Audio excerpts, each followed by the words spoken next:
nice to have you join us. This is Platform, and I'm Ruth Aguela. The adage, if you fail to plan, you plan to fail, applies to every aspect of life. Let's paint a picture now. When internal load-bearing structural elements fail, especially a building, it automatically collapses into itself. Now, this scenario may be caused by default in construction activity. Buildings don't just collapse. From the architectural design to civil and structural engineering to the construction and completion of a project, there are laid down rules that must be adhered to that does not require shortcut. So what could possibly might have gone wrong? An unpleasant trend that is gradually becoming a norm is building collapse across the country. A recurring decimal in recent times that has led to loss of lives and fast eroding confidence in the real estate industry.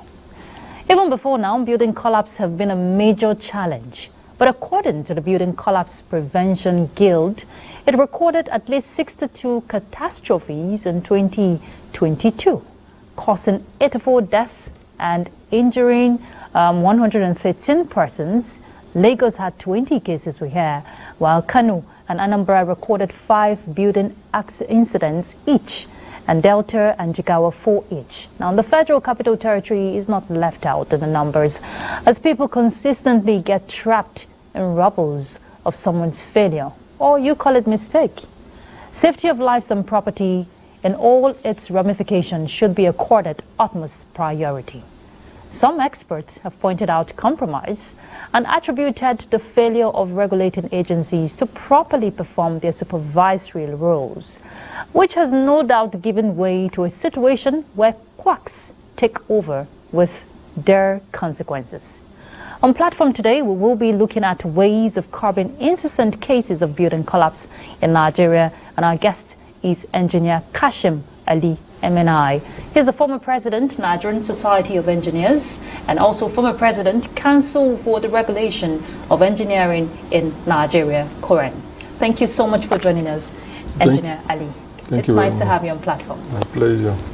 All right, we'll take you through a bit of his profile. Engineer Kashim Abdul Ali MNI is a registered civil engineer with cognate experiences in highways, water resources, and railway engineering and project management, strategy and administration. A member of the National Institute and recipient of the Nigerian National Productivity Order of Merit, that is the NPOM. Engineer Ali is a past president, Council for the Regulation of Engineers in Nigeria, Koren, fellow and past president of the Nigerian Society of Engineers, fellow of the Nigerian Academy of Engineering, fellow of the Nigerian Institute of Chartered Arbitrators, former governing council member of the Nigerian Content Development Monitoring Board, UNESCO International Science, Technology and Innovation Center for South-South Cooperation, and chairman of the technical board of Naseni Science Equipment Development Institute. He is presently a member of the steering committee of the Infrastructure Policy Commission and the National Assembly Business Environment Roundtable Advisory Council of the Nigerian Economic Summit Group. His professional career spans direct labor, construction and project management of several civil infrastructure projects in the old Benue State, Kogi and the Federal Capital Territory. He also served as director of the FCT Water Board, member of the FCT Exco Special Advisor Utilities, Director of Transportation and Chairman of the FCT Water Board. You call him a man of different sides and you will not be wrong. Very impressive, I must say, about your profile. Thank you, Ruth. All right, our panelist on Platform is our very own correspondent here in NTA, Justin Bem Unyi, the ICT guru. Thank you so much. Always a pleasure to have you. It's a pleasure. All right. So, Engineer Ali, I'm sure you've been following the trend, even before the recent one we just saw happen in the FCT, talking about building collapse. And that's actually what we're focusing on, curbing the incessant cases, because it's becoming a norm, which shouldn't be. And a lot of questions would just, come to mind. Is it that there were no professionals who were involved at the start of that construction? What could possibly might have gone wrong? Thank you very much. Well, like you rightly said, this has been happening. And there are some instances where it is understandable to some extent, like in Lagos, in Isaleko, because of the age of the buildings and the fact that the economic fortune of the owners hadn't changed for them to do reconstruction or rehabilitation. Yeah. So it's fairly understandable there. But the shocking one is the trend in Abuja, because number one, Abuja is still a young city compared to other cities in Nigeria. Abuja is also a model city where things are supposed to be done properly, and indeed we have the best of professionals here. So it's a bit shocking and painful. And what would we attribute to this is the fact that over the years, investigation has shown that in each of the collapses in Abuja, it has been as a result of quackery. And what do I mean by that?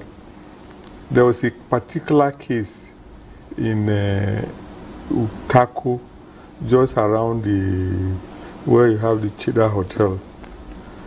A structure came down like that, and I had the misfortune of being the chair of the panel that investigated it.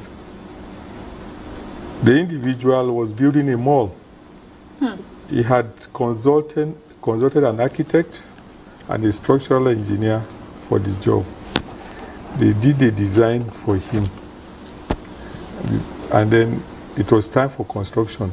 He now told them that he had his own team of engineers and so on that will do the construction, and he didn't need their supervision again. So they went off. The consultant, architect, and social engineer left the project. Along the line, he started, and the work was going on well. But towards the end, he got ambitious. The parking space, he felt the parking space was too big, and that he could take some 10 meters out of it to put maybe extra stores so that he can make more money. Rather than consulting the designers, he went ahead to do it himself. He just projected the beams to the extent he wanted, according to his own thinking. And then, so it was even during construction that the weight of the concrete pulled the whole structure down. So we had that collapse. Now, we couldn't conclude effectively because the owner, the known owner, disowned the project. He said it wasn't his project, it wasn't his site, and succeeded in going to corporate affairs to remove his documents. His details were not in the file any longer. At the owner control, also there was no record of him, no documentary evidence of his participation any longer. Then finally, they said the engineer who was on site died. So we couldn't really get somebody to hold. But of course, government took action, seized the land, and then if the land is still there, I don't think any pressure has been put on it. So that is a typical example of what happens in most other places. Once these collapses take place, the individuals both and even disown their own property, and because they don't want to be but we will need that information to be able to exactly know what went through their mind. Because just like when we are sick, we seek medical attention, you go to a hospital. Yeah. When you go to the hospital, you don't ask to see, there are engineers in the hospital also. There are carpenters, there are all manners of human beings that work in the hospital, cleaners. You don't ask to see any of those. You ask to see a doctor so that they can make. So why do you think that you can just, why do people think that they can just go ahead pull and strings put structures by themselves? Put big structures. It's not even bungalows.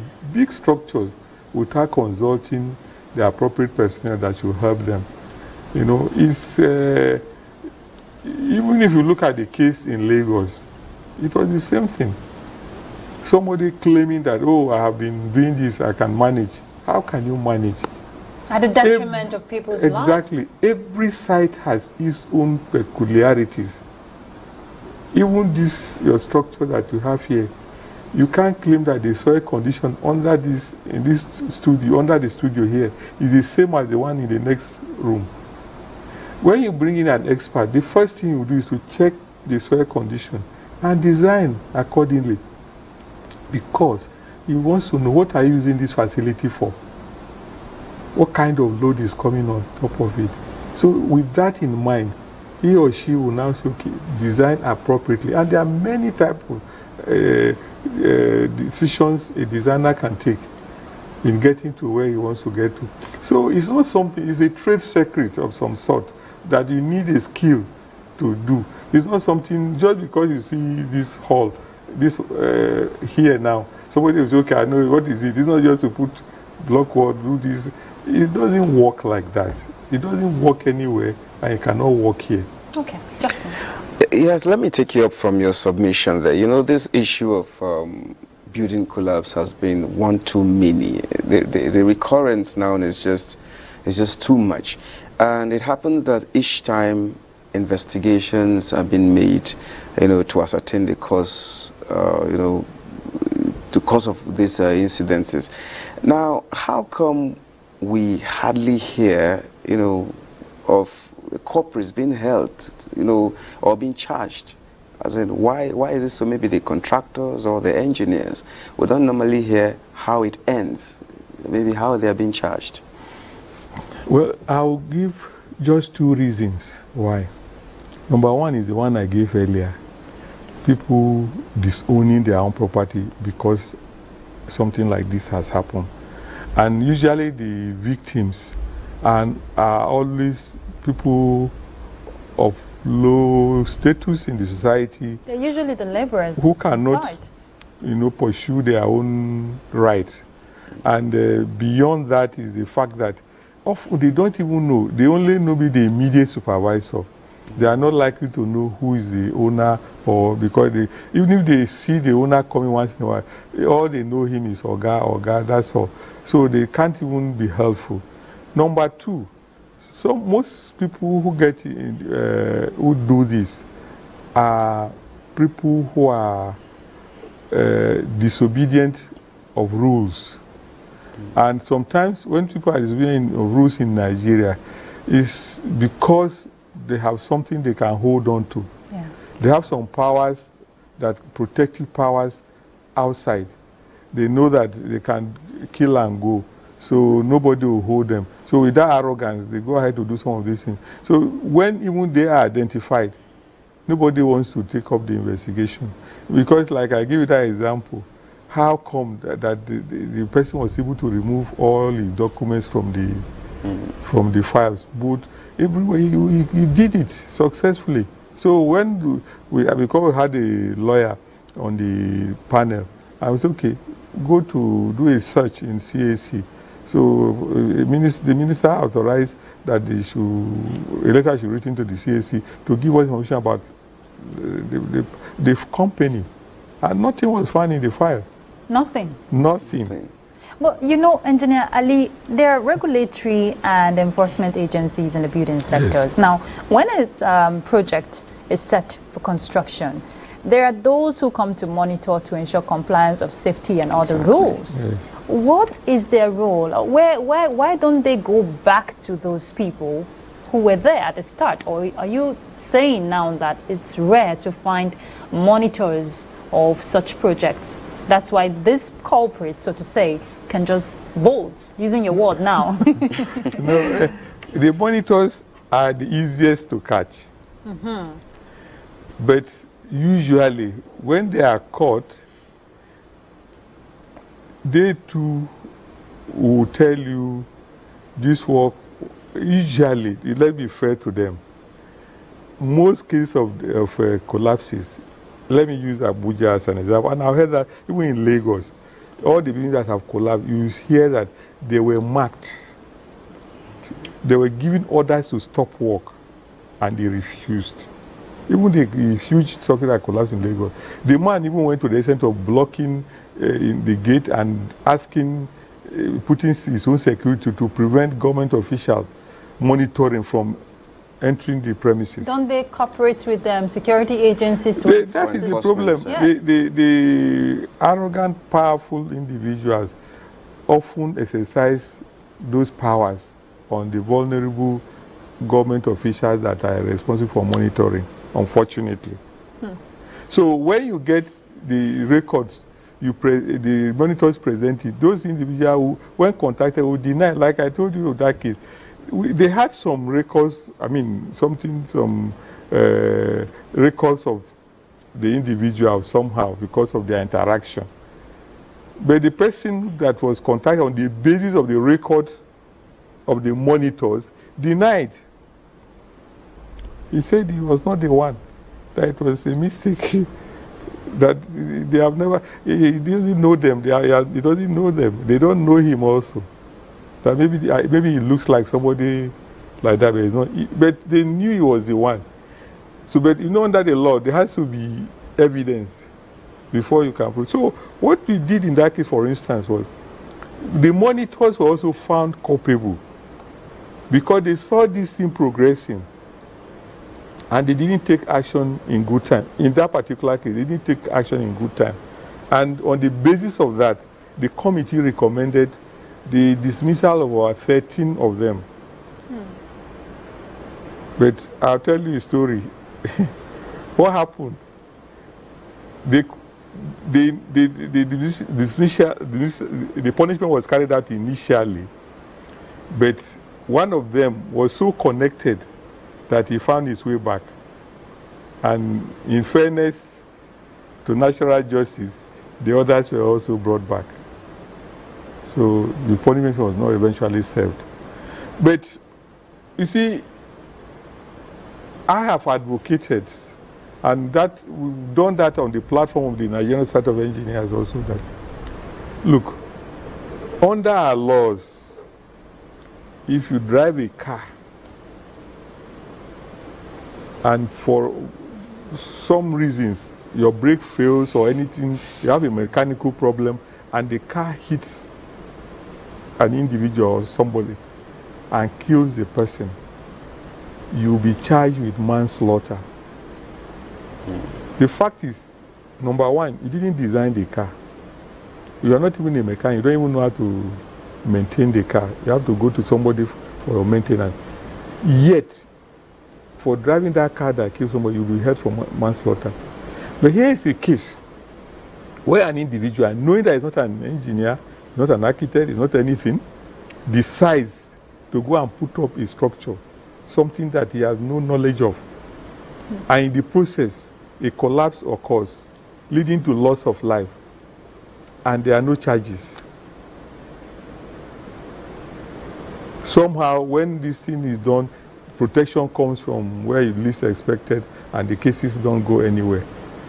After, if not by now, we should have had high-profile cases in court. That Lagos case is a typical one that resulted in high-profile prosecution. There are a few ones that happened that had also that kind of thing. But this one that happened in Abuja, the owner is known. I'm sure the Roman control is wiser this time. They have more accurate records. There has to be something until there's a drastic action by government. Because that's what I was just going to say. If we have these laws and policies enacted to regulate building construction, why are we, why are there loose ends to this whole failure? Because if you're not getting the culprits, then it will become a normal trend. People would just see it happen. Oh, nothing is going to happen at the end of the day. Should we continue like that, Engineer? No, we cannot. Like I was saying, the government control in Abuja, for instance, they have had upped their game a bit more. They insist now that you put a project signboard containing some of your details and the details of the officials involved. You put it. So, that is the first thing anybody will see. So that sort of advertises you from the onset. Is there full compliance based on your observation? Not full compliance. no full compliance. There are still some. So, and I have tried to also interrogate this situation, and I've shared this with them and shared it with authorities over the years. Look, like Abuja is continuously growing and expanding. You cannot monitor every project in Abuja. The officials of the Development Control Department cannot monitor the projects in Abuja. No matter how they try, even if they don't sleep, because they will be overstretched. So what do? Can't you outsource this monitoring? Monitoring is something that many people can do. And you have a lot of human resources around Abuja. For instance, you say, okay, look, we want to monitor projects going on in Maitama. You call out, who are the engineers in Maitama who live in Maitama? Please, who are the architects? Who are all the built environment professionals that are in Maitama? Please, we want to have a meeting with you. What do we want you we want you to do this for us. You can share the whole district into neighborhoods according to where you live. And every one of you, every day, either as you walk in the morning, as you come back from work, or any time, just monitor happenings in your area and document. Then the whole things, they are all collated and transmitted to the Development Control Office. There'll be a coordinator who will take them to the development. So that if, for instance, in one area P1, for instance, there's something wrong going on, it has been captured. If it's happening somewhere, you capture the whole in its entirety. As you are doing that in Meta, somebody is doing it in Utako, somebody is doing it in Jabi, somebody is doing it in Guzape and Asokoro. So at the end of the day, you have a full daily list of infractions. Your responsibility will now be to convey, that to the authority. And authority will be able to deal with. So instead of running around the city, you now know how. Where do we have the report? 12 noon. I received all the reports for the day. Okay, we will now have infractions in 10 places. You can deploy 10 people to go and take action. And they just go directly there, take action and come back. It's not stressful. We have, there are several regulatory bodies, monitoring bodies, of course. We have professional bodies, we have government agencies, research institutes.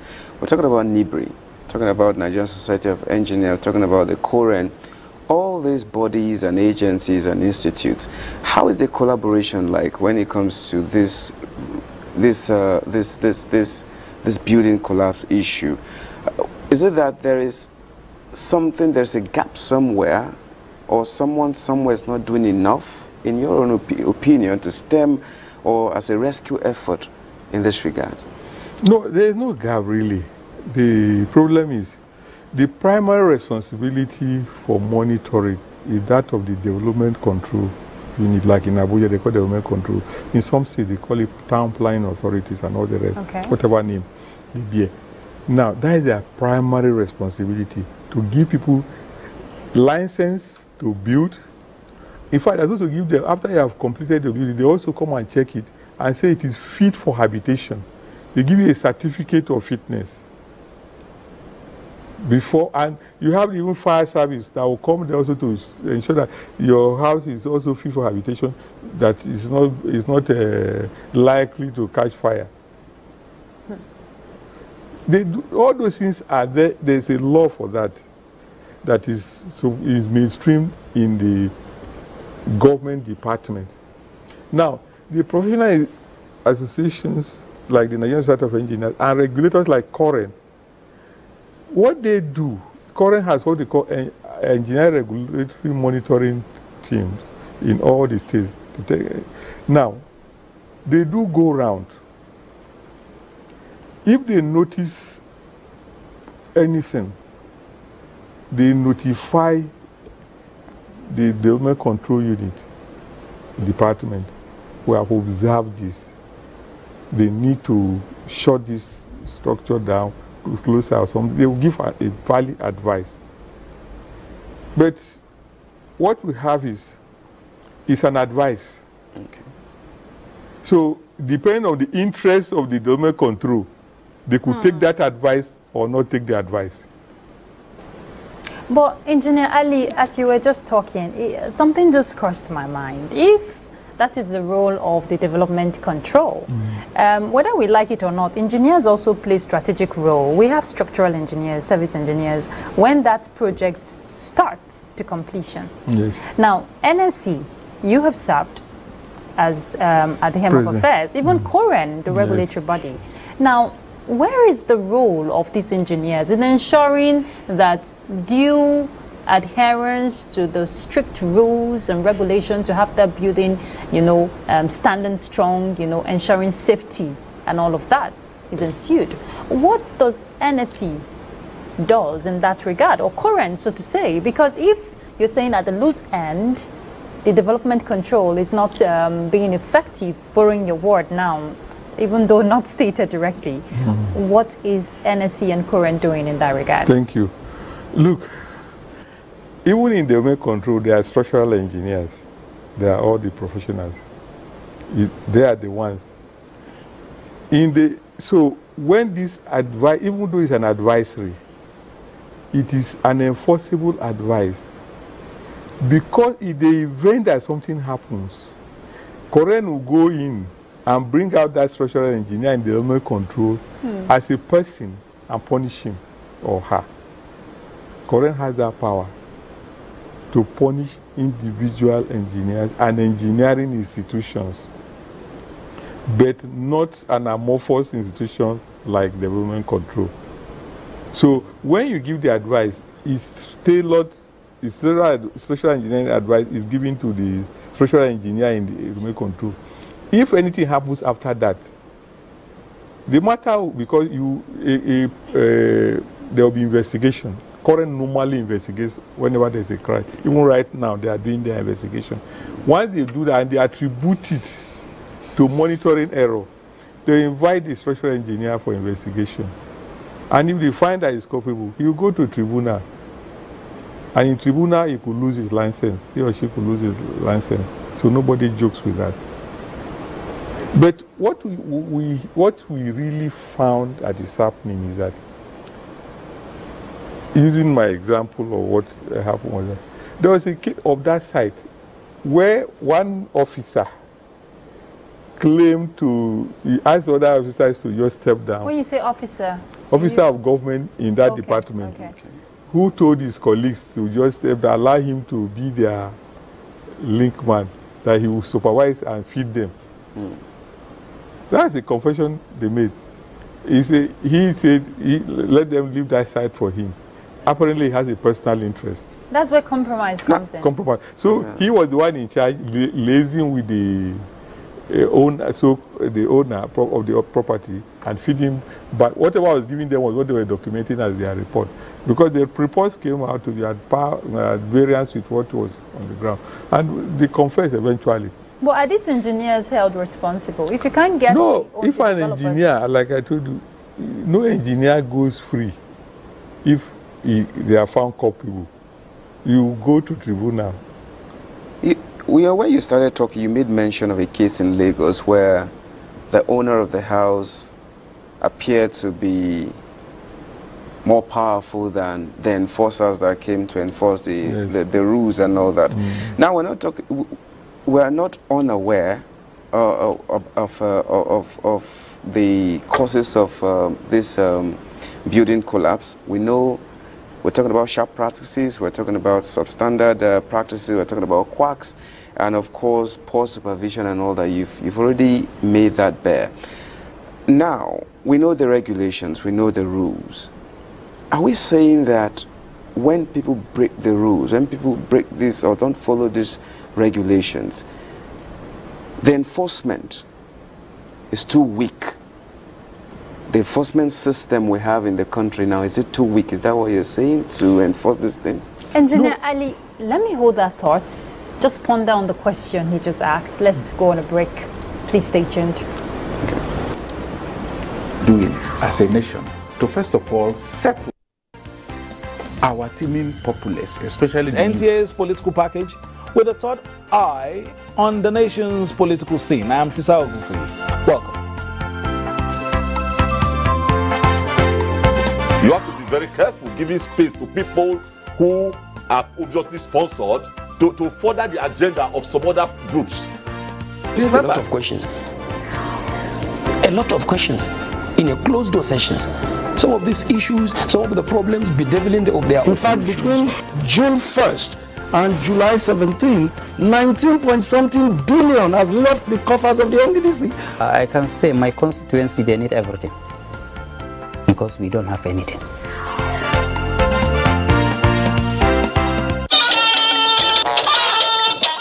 Weekend File, your Saturday delight, going to places from the obscure to the hinterland and cities, bringing you development stories and perspectives, connecting the people with government and stakeholders on critical issues of our national life. We are live in Abuja. It's 9 p.m. every Saturday on the network service of the NTA. Weekend File, you can't afford to miss it. Thanks for being there. The conversation is still curbing incessant cases of building collapse in Nigeria. Justin, Bob, just before we took that break, you asked a very salient question. Engineer Ali, you want him to rephrase it, but I know he's talking about... the enforcement system is in excellent condition, top condition, I tell you. You know, I've tried to read reports each time this has happened. Look, let me tell you, every structure that... every owner of a failed structure has always had advance notice of that failure. That's why I'm always bitter, and I feel that it's marks of wickedness.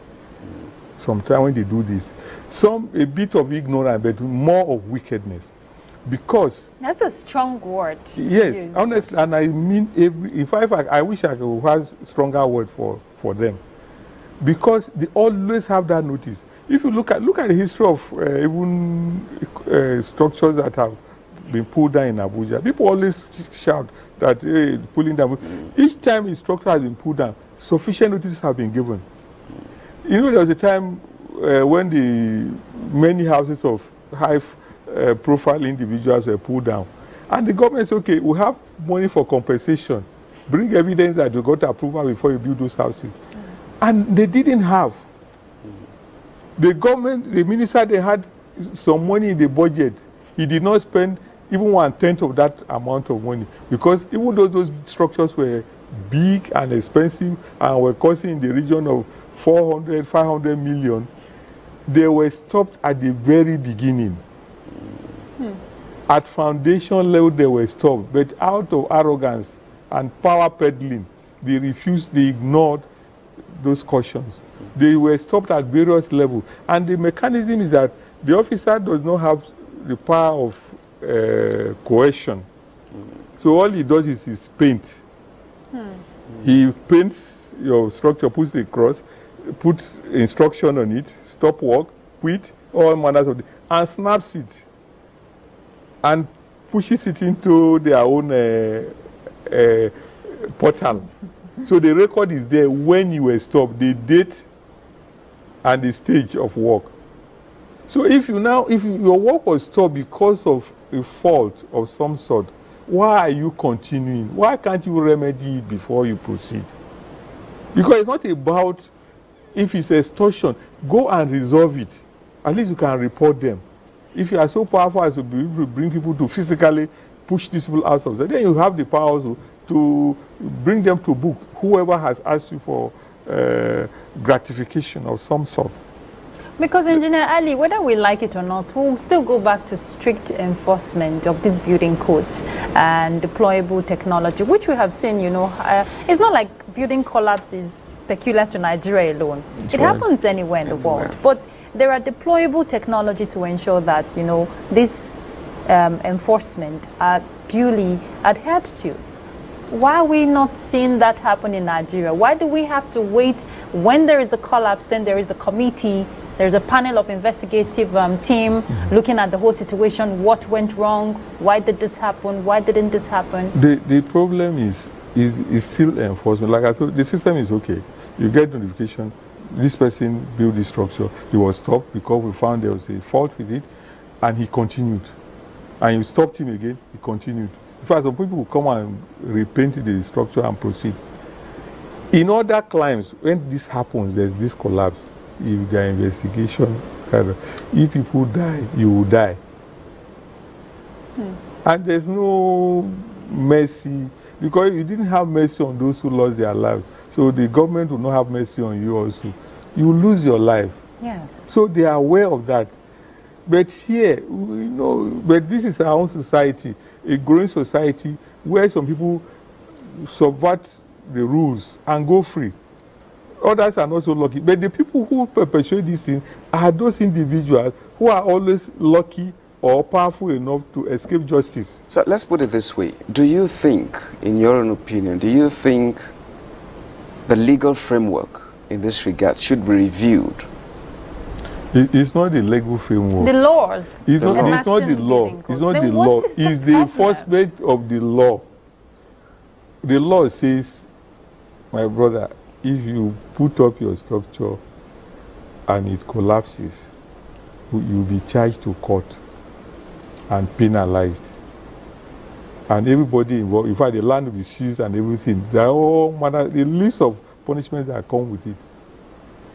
But when the report is turned in,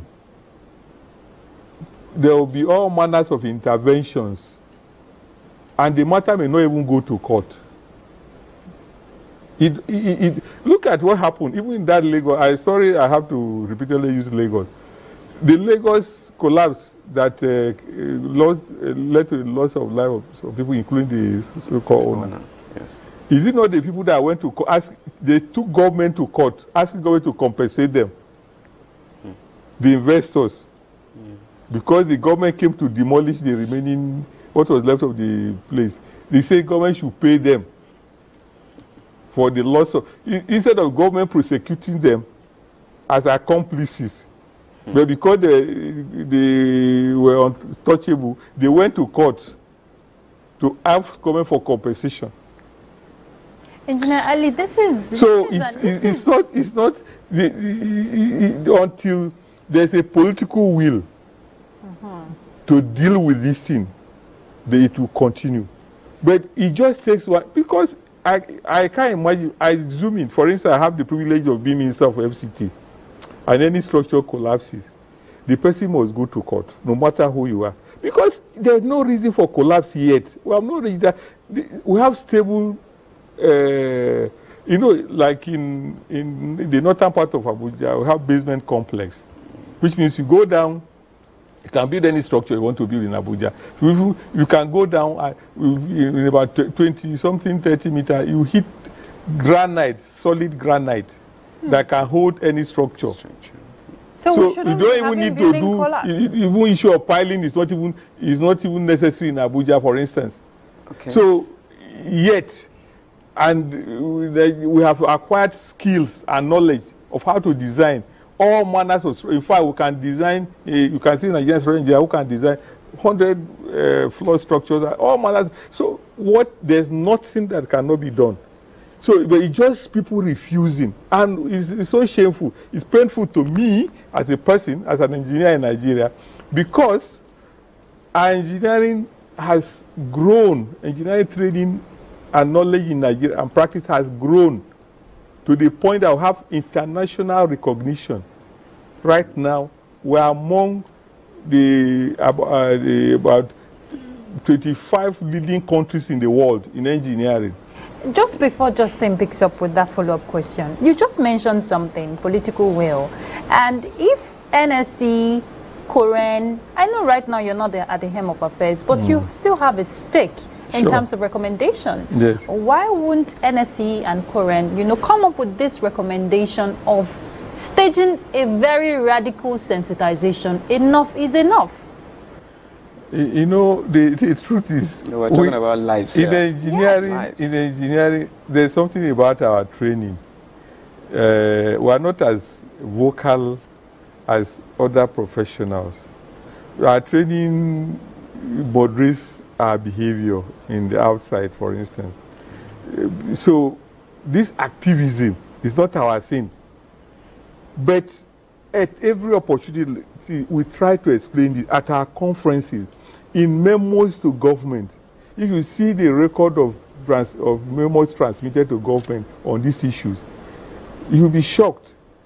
Definitely, what some of these I'm saying here are things we have said over the year. I've said them before I became president. As president, I'll finish. But nothing has changed. Nothing has changed because there's no political will. Okay.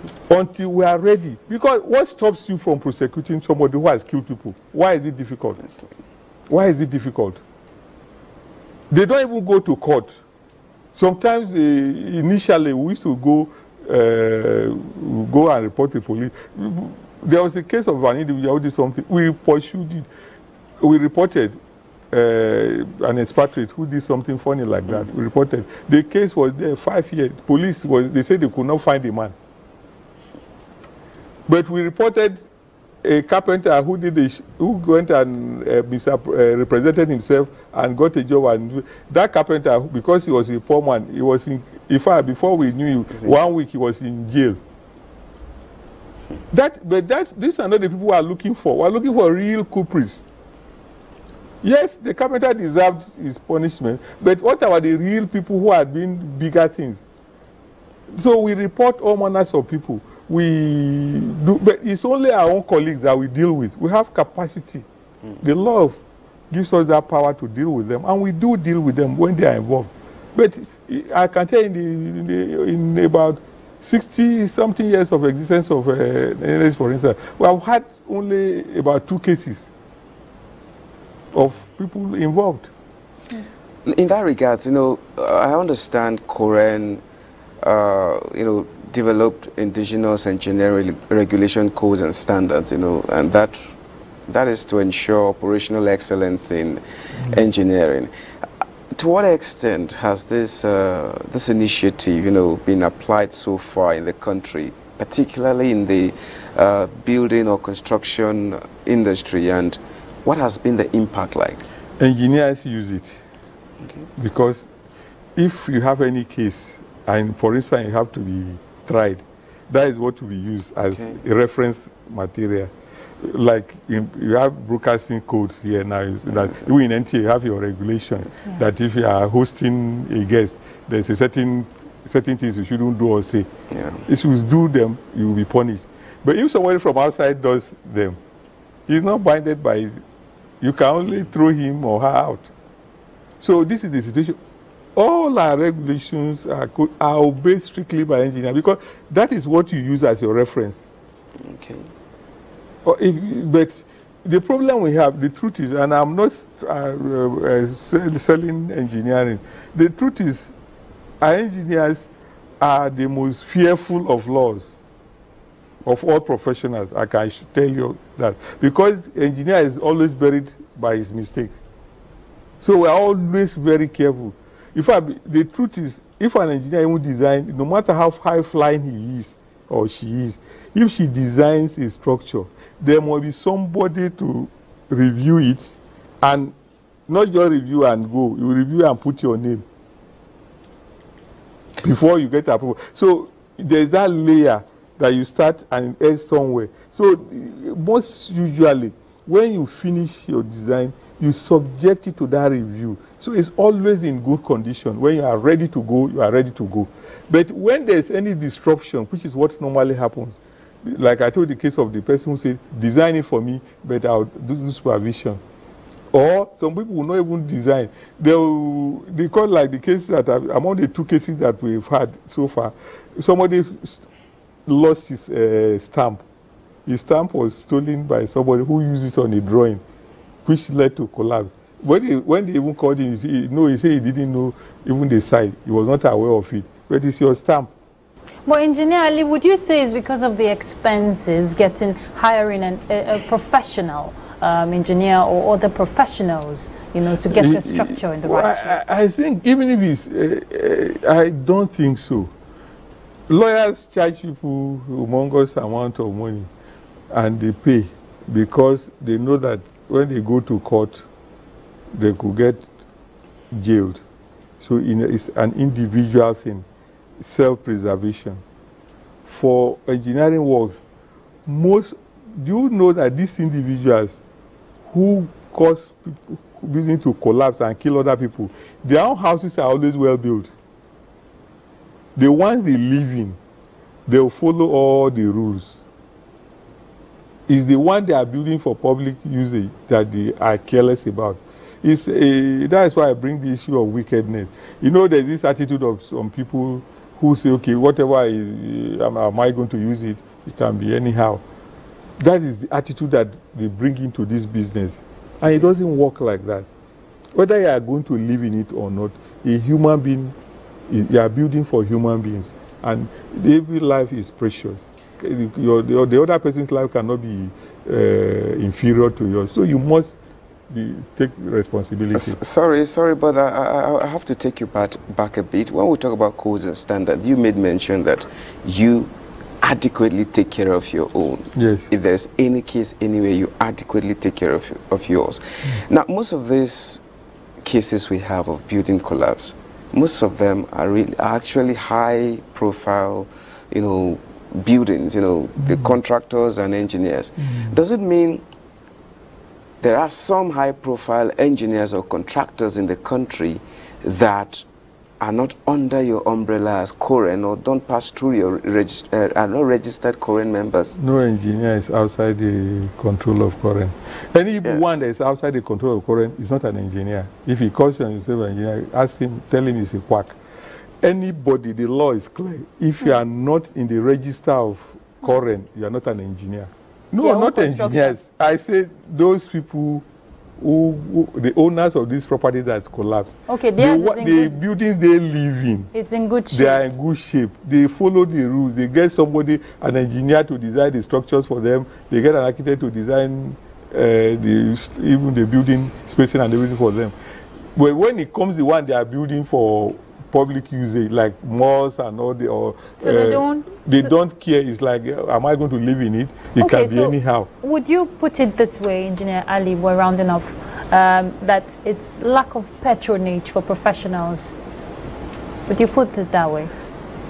The professionals are there to be patronized. Lack of it or inadequacy? They are not. It's not their inadequacy. The people who don't patronize them don't want to patronize them. That's what I'm saying. So in summary, what are we looking at as the gap going forward in this regard? The only solution, number one, development control should outsource their monitoring duties, because cities are always too big for them, and there's no way, no matter their number, they cannot cope with monitoring, number one. Number two, there should be political will. Ministers, governors should be ready to prosecute even their own friends who are culpable.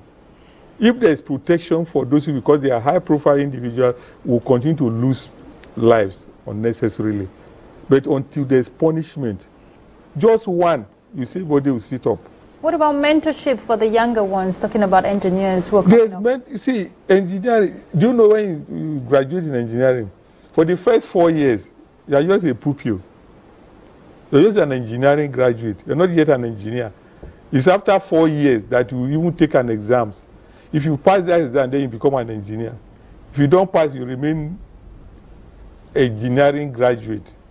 You cannot design and sign anything. So there's mentorship is well structured. All right, Engineer Ali, there's so much, to this issue, and it's just heartbreaking, to think of how lives are being lost or trapped in those rubbles every time there's a building collapse. It's really sickening to even imagine. And we just hope that the right people involved will do the needful and do what is right. Thank you so much for joining us on platform. Engineer Kashim Ali He's a former president of the Nigerian Society of Engineers and also former president Council for the Regulation of Engineering in Nigeria, Koren, MNI, and also NPOM. Thank you. It's our pleasure. Wish you the very best. Thank you. We'll continue to hope that your recommendations will be duly put into due consideration. We pray so. All right. Thank you very much. Justin Bemunyi, our correspondent here in NTA, we do appreciate your time on platform. Thank you. Thank you so much, Ruth. It's my pleasure. Always a pleasure.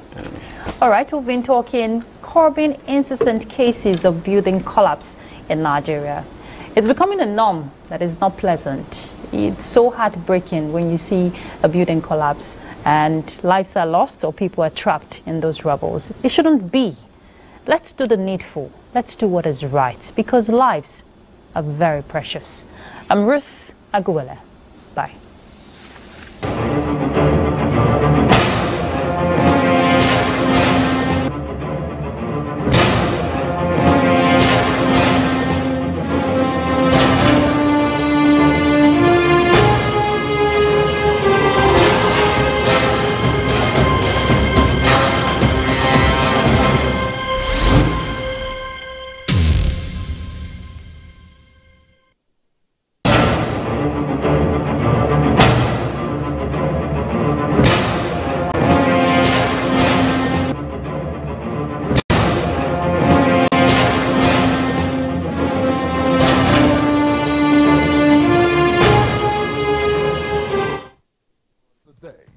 Days a week. You can watch NTA International live on your TV, computer, iPad, tablet, and